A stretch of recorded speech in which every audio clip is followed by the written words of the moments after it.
The sea was quiet that morning, too quiet. It was the kind of silence that only comes after years of listening to nothing but waves. For 15 years I have kept this light burning. 15 years alone, at the edge of the world. Every morning the same ritual. Boil water, grind the coffee, watch the horizon fade from black to gray to gold. And when the first light touches the lens of the tower, the glass begins to sing. They say you get used to the silence. They're wrong. Silence changes you. It carves you open. It fills every corner of your thoughts until your own mind starts echoing back at you. That morning, as I turned the dial of the old radio, a faint sound emerged. A voice, broken, distant, familiar. "Can you hear me?" I froze. It wasn't possible. No one was supposed to be out here. I tried to respond, but the radio hissed and the signal vanished into the static. I told myself it was the wind. It had to be. But as the day went on, something inside me shifted. The light from the lantern seemed colder. The air felt heavier. And when night came, I didn't sleep. Because in the distance between the waves, I could still hear that voice calling through the static. By the second night, I began to wait for it. The voice. I kept the radio close, its cracked speaker whispering in the dark.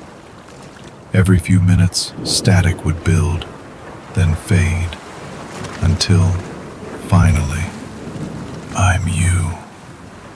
I dropped the cup I was holding. The sound echoed in the empty tower. I turned up the volume.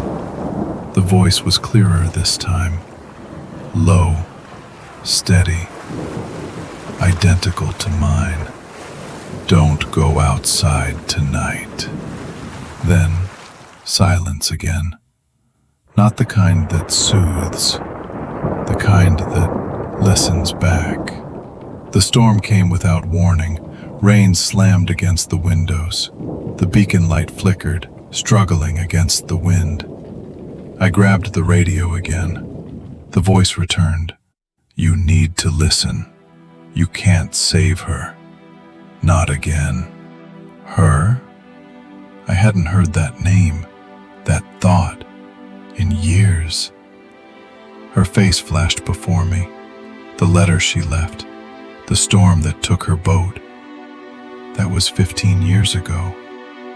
The night the sea took everything. And I never forgave myself for not lighting the beacon in time. But now, a voice, my voice, was telling me the same storm was coming again. I went to the window, and there, beyond the fog, I saw it. A faint light moving across the sea. A boat, exactly where hers had been. I ran up the spiral stairs. The wind howled through the cracks. My hands trembled as I lit the flame. The lens turned, once, twice, then dimmed. "Please, don't make the same mistake."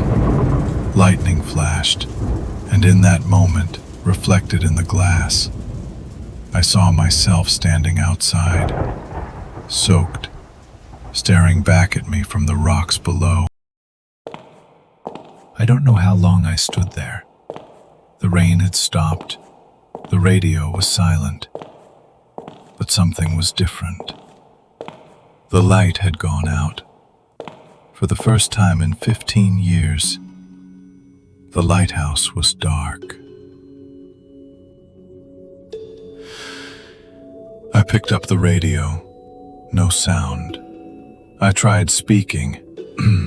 This is the Keeper. Do you copy? Then, faintly, it's time to rest. The voice was calm now, peaceful.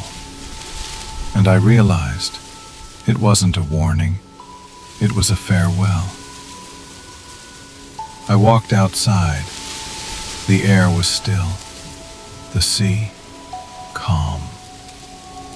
Dawn was breaking, light spilling over the horizon. Out there, where the waves met the mist, a figure stood on the water, watching the sunrise. It looked just like me, and when it turned and smiled, I finally understood. This wasn't a message from another world. It was an echo of my own heart, finally letting go. I took one last breath of the salt air. The storm had passed. The world was quiet again. They'll send another keeper someday, someone to fix the light, someone to take my place. But until then, the sea will remember me. The light will remember me. And somewhere, out there in the static, I'll be listening. And the light